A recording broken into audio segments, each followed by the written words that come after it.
तारीख लगा दी जाती, परंतु प्रत्येक कर्म का फल समय आने पे मिलता है।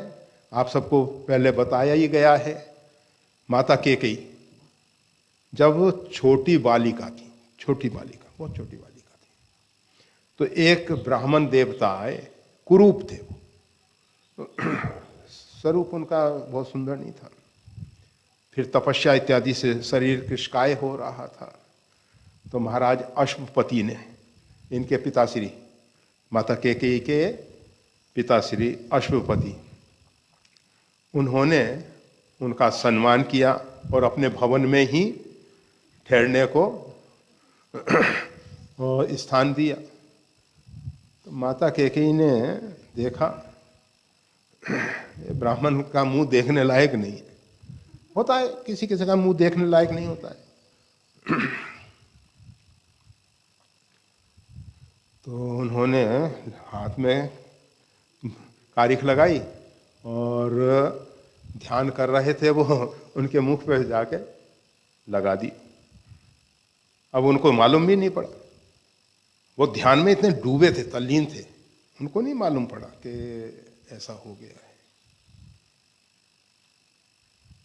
हुआ ये कि जब वो ध्यान से उठे, ध्यान से उठने के बाद ऐसा अपने दोनों हाथ से मुंह पे फेरा तो हाथ काले हो गए। उन्होंने दर्पण में देखा कि क्या चक्कर है। उन्होंने कहा कि जिसने मेरे मुख पे कारिख लगाई है उसके जीवन में भी कारिख लगेगी, उसके जीवन में भी ऐसी कारिख लगेगी जो हमेशा हमेशा के लिए मिटेगी नहीं, उसको मिटने का कोई उपाय नहीं हो पाएगा। मैं तो इसको धो लूंगा, साफ कर लूंगा, ये कारिख मेरे ज्यादा देर नहीं टिक सकती। उन्होंने तो अपना मुख धो लिया। उसके बाद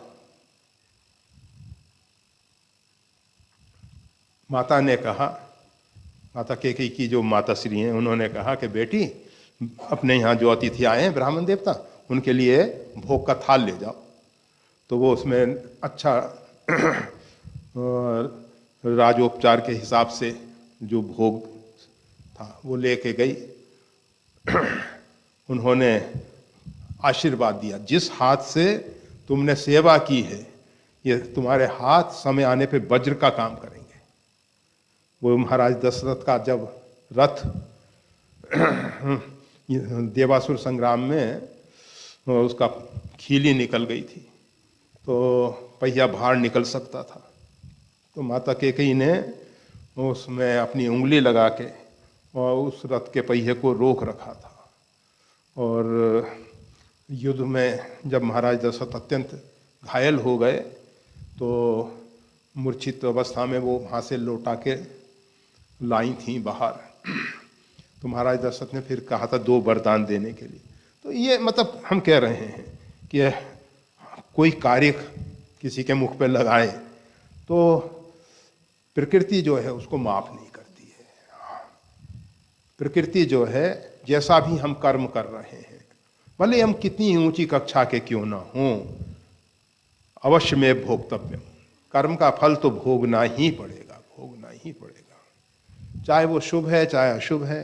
हाँ, ज्ञानाग्नि दग्ध कर्माना, अगर हमको बोध की प्राप्ति हो गई है अथवा हम भक्ति की पराकाष्ठा में स्थित हैं तो ऐसी स्थिति में कर्म का फल नहीं भोगना पड़ता, ऐसी स्थिति में, परंतु उसमें भी प्रारब्ध का फल तो भोगना ही होता है।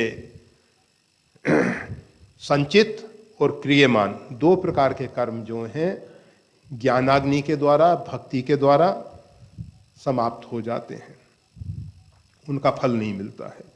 परंतु अगर जो प्रारब्ध है जिसके ऊपर शरीर टिका हुआ है वो भोगना पड़ता है। इसीलिए देखा जाता है जिन महापुरुषों को बोध की प्राप्ति हो गई है वो भी शरीर का प्रारब्ध भोगते हैं, शरीर का प्रारब्ध देखने के लिए धन्यवाद। श्री गुरुदेव की वाणी का और ज्यादा लाभ लेने के लिए कृपया हमारे चैनल को लाइक और सब्सक्राइब करना ना भूलें। चैनल का लिंक डिस्क्रिप्शन बॉक्स में उपलब्ध है। जय श्री राम।